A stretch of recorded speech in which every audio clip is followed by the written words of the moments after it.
invoke compilers by hand. We would manually run tar on a bunch of compilation products just to package them. And maybe more sophisticated engineers would handwire their dependencies and build graph into a makefile. Maybe some of us still do that, but personally, I find that to be still too much manual labor. So along came the IDE to offer an interface for the whole software development lifecycle, from editing, formatting, refactoring, and giving a structure to your whole code base to structure it into projects and modules. And on those projects and modules, you could build and run and test and debug and package and deploy all at the click of a button. So buttons are great, but some people prefer key presses. But anyway, so what does that have to do with me and my talk? I'm Justin. I work on an IDE, the IntelliJ Scala plugin. And actually, most of my team is here at this conference. You can meet us at the JetBrains booth and talk to us there. I already know most people probably use IntelliJ for Scala editing. Did you also know that we're open source mostly, and you can find us on GitHub? Just please raise your hand if you did. Okay, it's a growing number who actually knew this now. So the purpose of this talk is to give you another approach to integration. So integrating another IDE, integrating developer experiences. And specifically, I'm talking about the build server protocol and some of the implementation details or design details of this protocol, which is supported now by IntelliJ as a client, by Bloop as a server, also by Metals as a client. Olaf was talking earlier about it, but more on what all that is later. So we're coming from a place where we have integrated development environment, where everything is in a interface in front of you. But that doesn't work for everybody. Not all the workflows that you'd like to have are supported by the IDE. So yeah, one size does not fit all. So we have a reproliferation of special purpose tools, such as dependency managers, build tools, test frameworks, and so on. And they have the advantage of being, to some degree, cross-platform. They offer you a command line interface, which is programmable to some degree, again, and can run in a variety of contexts, mostly on the dev machine, on a CI pipeline, on different types of dev machines. And that's great, but what about my general purpose development front end? I'd still like to keep using IntelliJ and like you to keep using IntelliJ, even when you pick specific tools for specific tasks. But there's some integration issues. So many of these tools don't really have matching interfaces. I mean, just look at these faces. They don't really fit together, right? Yeah, so you're gonna you're gonna have a build tool like SBT, which has one way of interfacing with it. You can dump stuff to the shell or to some files, and then you'll have to write a special purpose integration in IntelliJ or in Bloop in your compile server. And that's a lot of work stringing things together. So just as an example, the SBT integration in IntelliJ involves a special purpose plugin or two or three for several purposes that we inject over some special SBT mechanism, which sometimes breaks because I don't know why. Some old SPT code doesn't do the caching right, something.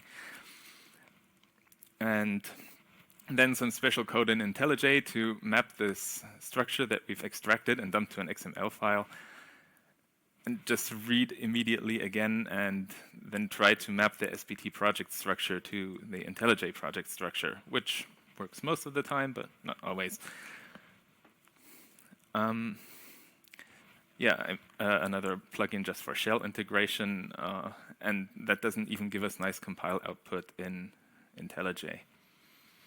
And we have this problem for a variety of tools. Like for each test framework, we have special purpose code. For each build tool, for various libraries, we have special support like aka play, for formatters like Scala FMT. And other projects like Bloop have the same integration issue. Now, I mentioned build tools. We have lots of choices in this space, especially in Scala. Nobody seems to be entirely happy with their build tool, so they create a new one. And I have to duplicate the SPT, the SPT effort for every one of them if I wanted to support them. And furthermore, we have little coherence between these tools and between the interface. So you might have context switches, terminal, IDE terminal, and that just interrupts your workflow a bit. And I still want to just work from IntelliJ and maybe not switch around too much and learn different command line interfaces as well. So we have this haphazard tangle of tools. And we have haphazard integrations that sort of seem to keep stuff together, but you don't really know where your left and your right arm is, so it's all not very, very coherent. So I've been trying to tie these loose threads of tooling together with other tooling developers to create a more integrated development experience. But first, some prior art. You might have heard of the language server protocol? Yeah, that's most of you. That's a very sophisticated audience today.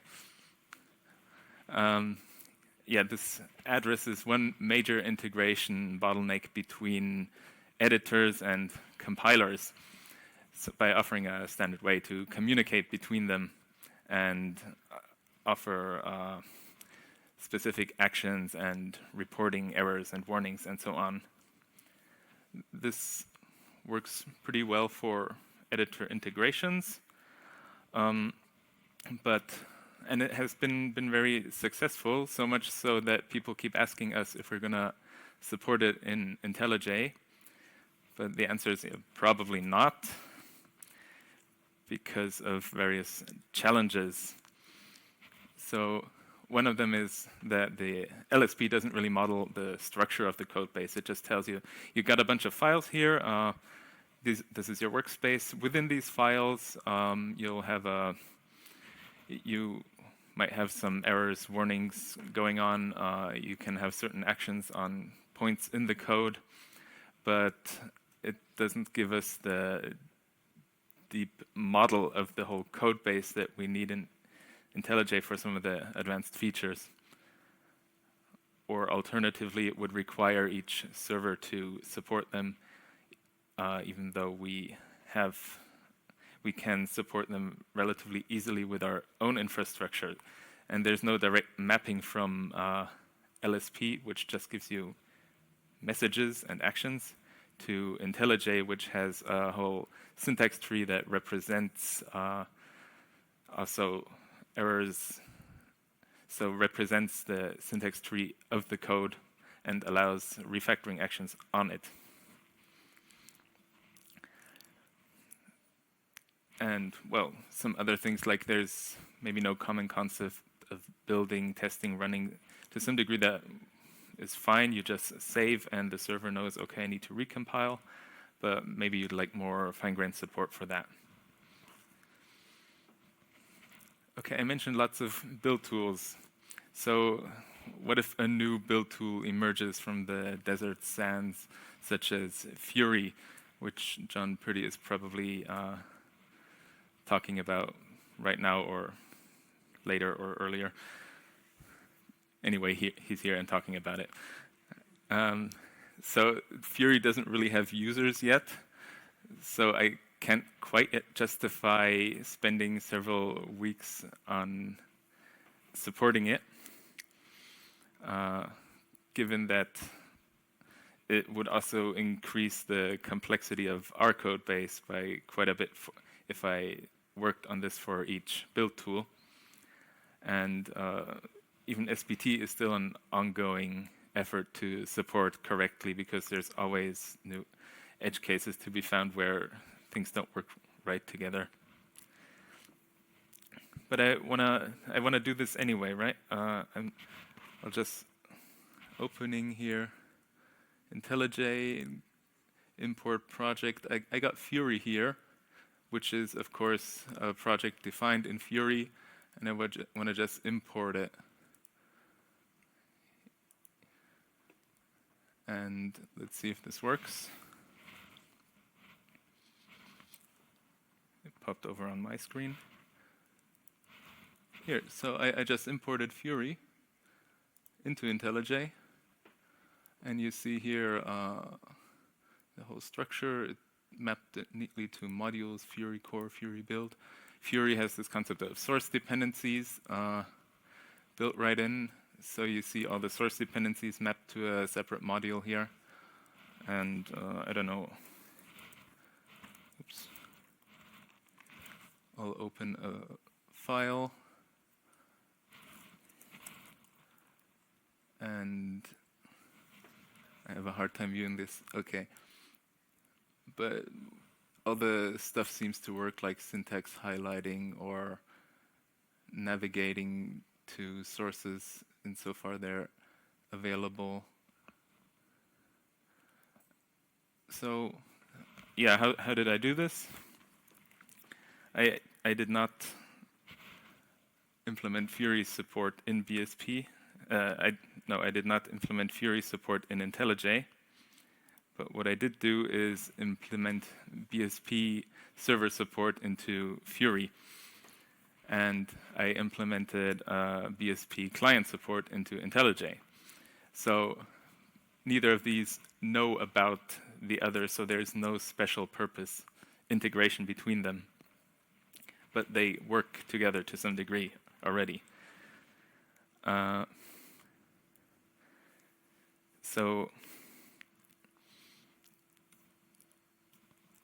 by the way, Fury is also a BSP client because it uses Bloop,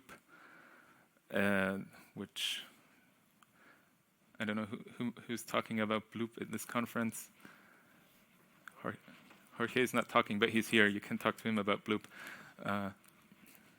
Anyway, yeah, Bloop is a compile server, and which supports various build tools via export to Bloop. But Fury is now special in that it uses Bloop as its compilation backend, so it doesn't have a compiler integrated like most build tools.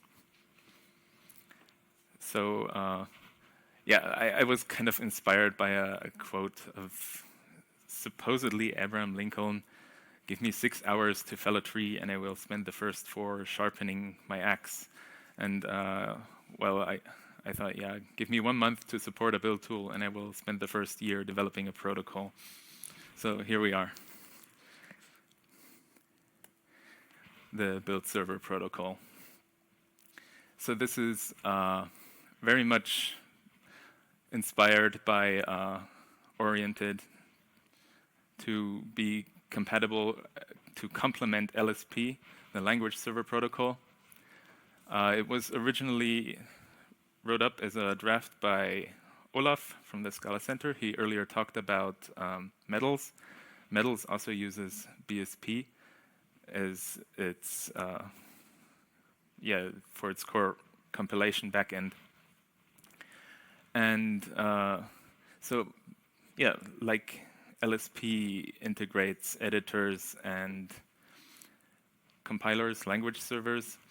BSP integrates build tools and IDEs, or language servers, as in the case of Metals, which is a language server. So in the case of Metals, you have a three-step process. You go from build tool to language server to editor. With IntelliJ, you just interface between build tool and IDE. So unlike LSP, BSP has a concept of project structure, which abstracts into a few generic concepts, which I'll talk about right away, and a few common operations that like most build tools will have in common, such as build or even test. And they have defined request, reply semantics. So some base concepts of BSP. It is technically a client-server protocol, but you can also send directions. You can send messages in both directions, either from the server to the client or from the client to the server. There can be messages which don't expect a reply, or typically requests which do expect a reply. And most of the time, it'll be the client sending the requests and the server replying or sending notifications. One addition over LSP that we have is the server discovery protocol. So we'd like servers and clients to be able to talk to each other without implementing any client or server specific support, unless we really want to support this extensions for a specific tool. So what we did is we defined a few system specific locations where a build tool may place configuration files, and the client knows where to look for these configuration files and reads information about how to start a build server. So we won't need any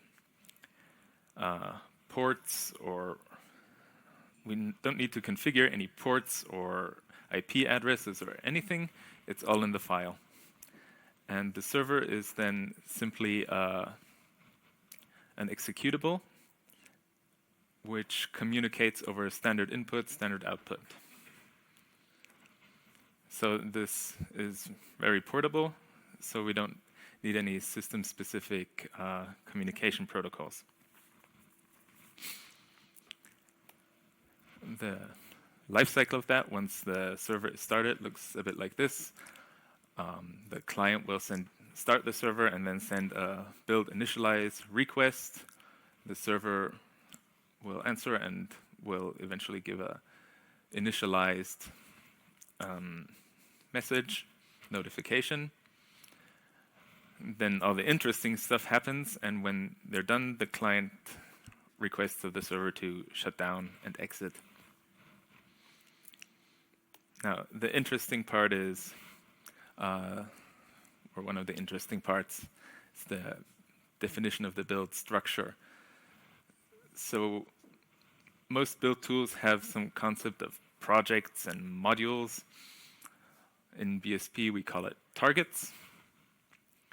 A target comprises some set of source files that it works on.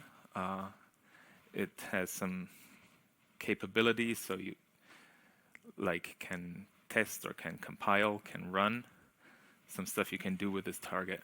And it will give you some metadata, which can be language specific. So for Scala, it could be the Scala library that is being used, and or maybe JVM, or depending. And in the case of Scala as well, or no, in the general case, it will also have dependencies on other targets. And yeah, any target can be associated with a set of sources. Likewise, any source can be associated with a number of targets.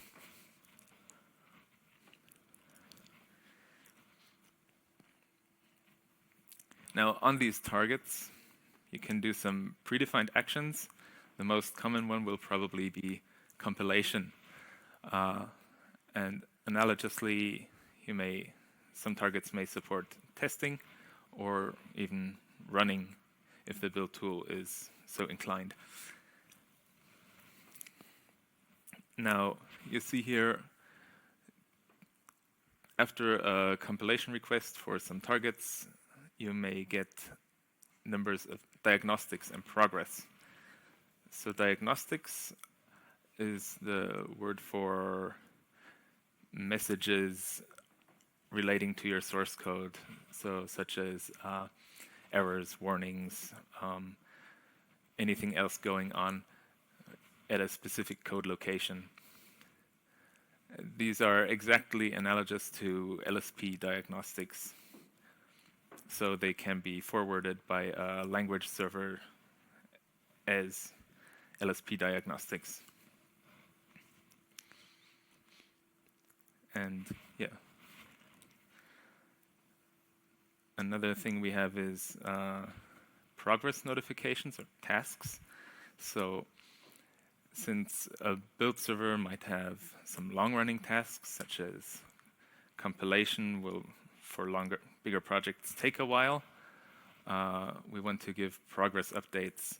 So for that, we have defined specific notifications: task start, task progress, and task finish. And I'll show you how that looks in a minute. Or how about right now? So I'll close Fury here and open Akka, which I imported as a Bloop project just before. And I'll try to run a build on it. And that didn't quite work out because of some bug or other. I'll just do a refresh. Oh yeah, errors, I love those. Okay, now it should work. So you see here, there's ongoing progress notifications about the individual targets within the Akka project, and you see the progress 35, 40%, 50, and so on, and how long they take.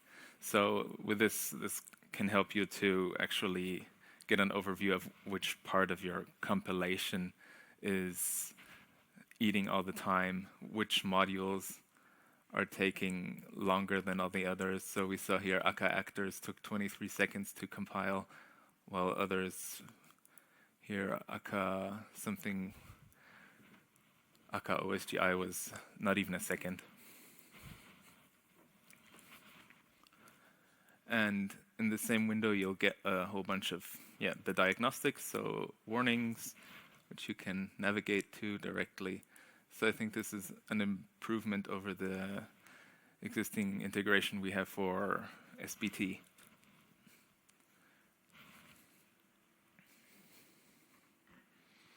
So this is basically already a released feature. You can use it pretty well with Bloop. It works with Fury, at least for import. I've currently got an intern working on supporting it for Mill. I hope people are inspired to write BSP support for other build tools as well, because that will enable integration with IntelliJ and Metals at the same time. So what more could you want? Some IntelliJ specific challenges I wanted to talk about. So mapping the mapping the BSP project structure to IntelliJ. Here I've got another step in there because we have, on the top we have SBT. So SBT has projects which have multiple scopes. Most commonly you'll be using test and compile. Some people also use integration test or something that they made up, but that doesn't really work so well. So at least for importing in IntelliJ, so it's more recommendable to use separate projects for that. SBT has a concept of sources shared between projects. So that we can map straightforwardly onto BSP. That's also how the structure looks in Bloop, which was built basically to be compatible with BSP directly. So if you install the Bloop plugin in SBT and run a Bloop install, it will create some Bloop configuration files, which basically match the BSP structure. But in BSP, we don't have scopes. So we map the compile and the test scope to separate targets. Now, once we start importing this into IntelliJ, what we currently do is we get these compile and test targets and match them together to go back to a single IntelliJ module. That's maybe not ideal.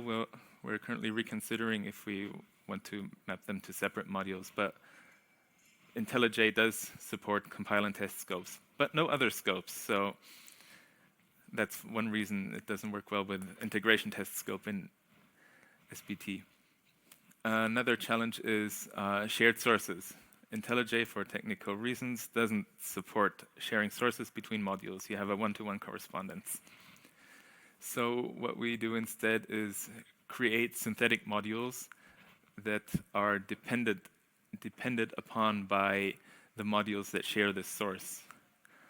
Yeah? Can you say briefly what shared source is? Shared sources, with that I mean sources shared between different modules or targets.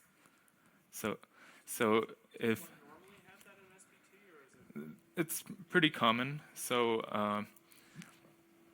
for example, if you want to share sources between different versions of a compilation, so if you are compiling for Scala JS and Scala Native and JVM, then Okay, sorry to typically we'll interrupt set up you. Can you shared please sources. ask your question into the microphone, please, because everything is recorded, and if you don't speak in the mic, no recording. Thank you. Right. I hope my answer had enough context for the question to be recorded. Right. So yeah, those are shared sources. You might also share sources between different, when you compile against different versions of Scala. And I think there's other reasons too, like compiling certain tests and different types of tests against the same sources maybe, but usually you'd model that as dependencies.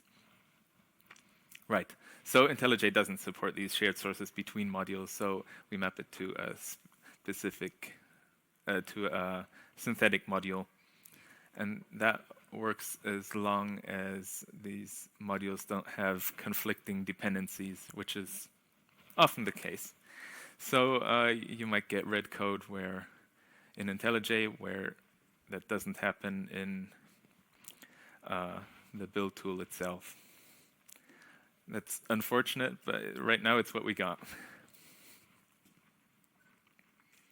So I've already showed you how compile looks when run via BSP. This is just a backup slide. And that brings me already to the BSP Roadmap. So any questions so far? Okay. So the version 2.0 of the BSP protocol is more or less around the corner. We're still figuring out some details and need to coordinate with Bloop and Metals to get these minor breaking changes up to date. But other than that, it's already perfectly viable to write support for specific build tools. As I said, IntelliJ, Bloop, Fury support this, and we're coordinating to make them work together on the same version. Once we get out version 2.0, we intend to have it stable for the foreseeable future, so only compatible changes.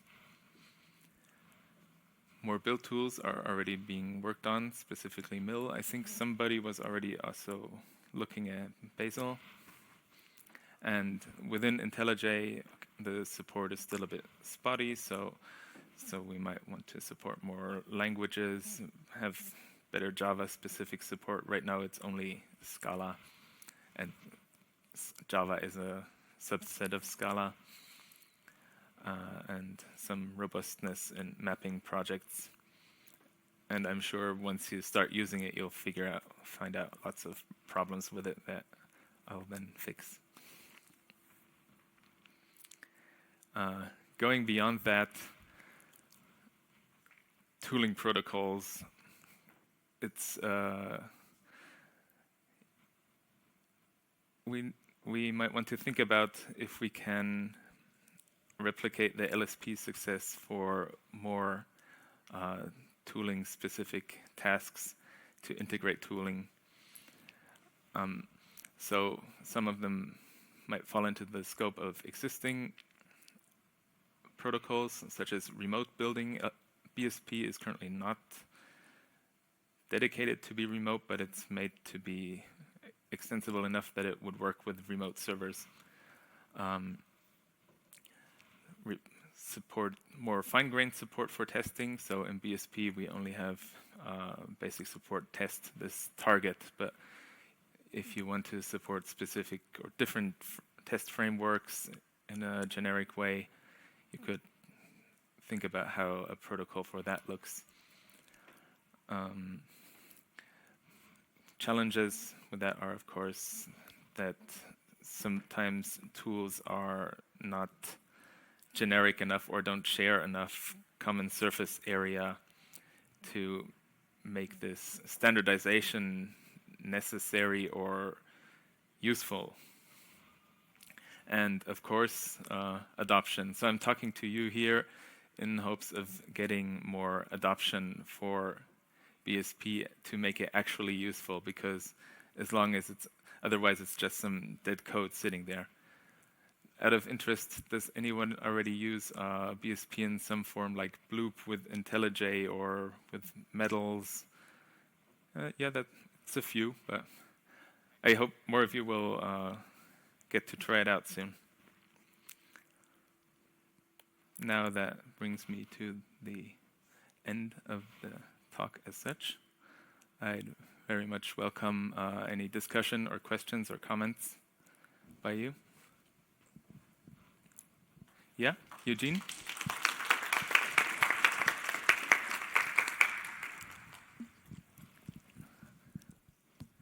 Well, thanks for the great introduction or the overview of the BSP. Could you go back to the point you were making that the input and output is going to be basically standard in and standard out? So does that mean, can you, like in LSP, everything is basically like a socket communication. You can just send some JSON and they send you back JSON, right? Right. It's the same with BSP. And in principle, you could use any communication protocol you want. But with the connection protocol specifically, we defined that all the communication goes over standard in, standard out. It will still be JSON RPC messages that just get printed to standard in, standard out of a dedicated process. So this process can be part of the regular build tool, like with Fury, you run Fury BSP, and then it just waits for messages from standard in and responds to standard out with these JSON RPC messages. Or it could be a separate executable that handles this indirectly, so it connects to a remote server, for instance, and via TCP/IP or anything really. But this way we have a standardized way to communicate with a BSP server.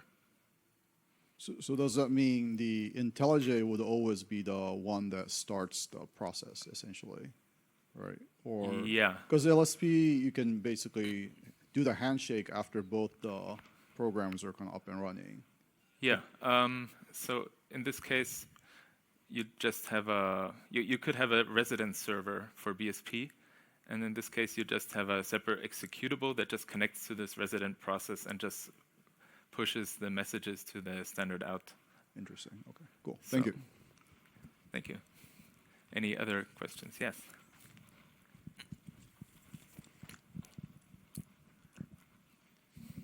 My question is, for example, metals uses Bloop, isn't it? And the BSP to contact with Bloop. Let's say that I have IntelliJ or another IDE that also uses metal, or an editor that supports metal that also wants to use Bloop. Should it use it through metals, or should it contact it directly? And does the Bloop or the BSP supports that two tools working on the same code base contact it at the same time? Is that possible? Or? In principle, sure. That depends on the build tool if you allow concurrent access, but you can have multiple BSP servers connecting to the same build tool or running on the same workspace. Okay. Yeah, it's only a matter if the build tool itself allows concurrent accesses, or if it will get confused and break caching. So when you talk about the build tool, you mean Bloop or you mean SBT? Well, I mean build tool in general, whatever you use. So to your first part of the question, so IntelliJ can use Bloop as its build server protocol server, and in which case you import directly from Bloop. Now, Bloop has its own configuration file, which you could write by hand, but the more typical use case is that you export an existing project from SBT or Mill or Bazel or Maven to the Bloop configuration format, and then you import it into IntelliJ via BSP. So, and that's basically also what Metals does. Okay, so it's possible to work both with Metals and an editor that uses BSP at the same time. Yeah, in principle, there's no problem with that. Okay, thank you.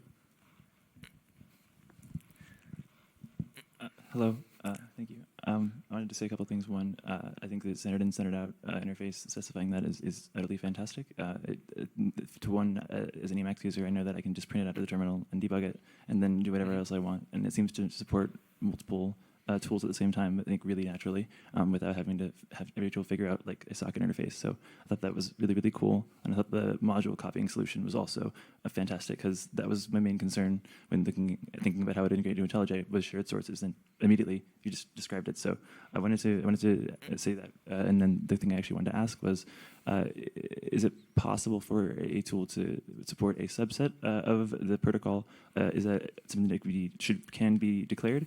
And then, but also it's maybe it's not hard, and it's too hard to implement all of it. But a subset sounds like it's appropriate or can be done. Yes. So the LSP BSP protocol already has messages and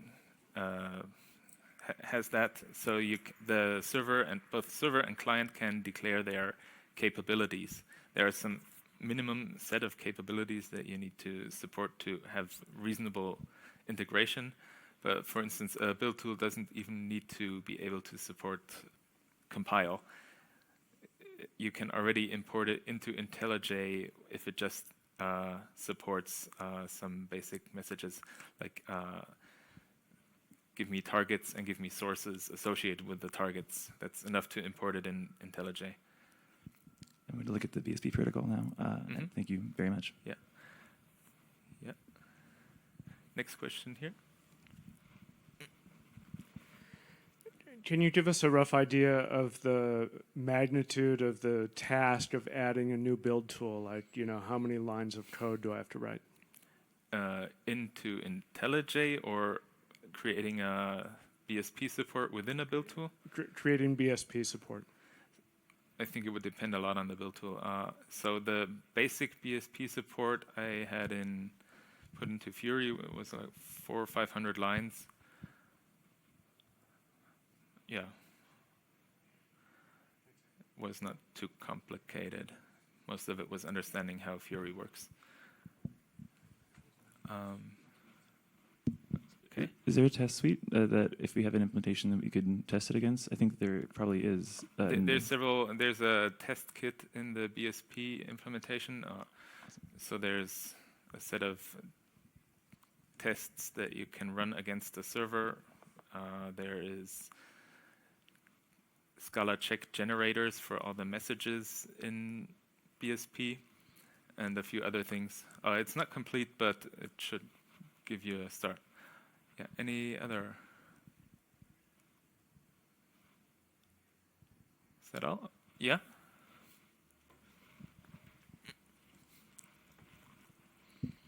So elsewhere within JetBrains, have you made strides with getting other language support in IntelliJ to consume BSP to interact with their build tools? Not yet, but we've talked about it internally. So my approach is if this gets any traction in Scala and we have a reasonably stable support for it, then we'll extract it to a separate plugin, which could also make it into the core distribution of IntelliJ. Any more comments? Okay. That's it. Then I'll just ask a few things. One, to give me honest feedback. It's anonymous, so you can be honest on the Scala Days app. So just vote. And the next is some shameless plugs. So I mentioned most of our team is here, and two of them will be giving talks at the Developer Jungle hosted by Virtus Lab. If you have seen it, the place with all the plants. One of them is going to be by Dimitri, who's over here, on some cool new tools for big data they've been developing. So check that out, please. And the other is about some work we're doing in the Scala plugin, so about data flow analysis. So I'm looking forward to that one as well, because I don't really understand what's going on there. So my colleague Toby will explain more about how we're gonna give more insight into the code from the Scala plugin. These are both lightning talks, 10 to 15 minutes. And lastly, we have our booth, and this is us, so come talk to us anytime during the conference. Oh yeah, these two talks are tomorrow at 14:40, 16:30. And that's it. Thank you.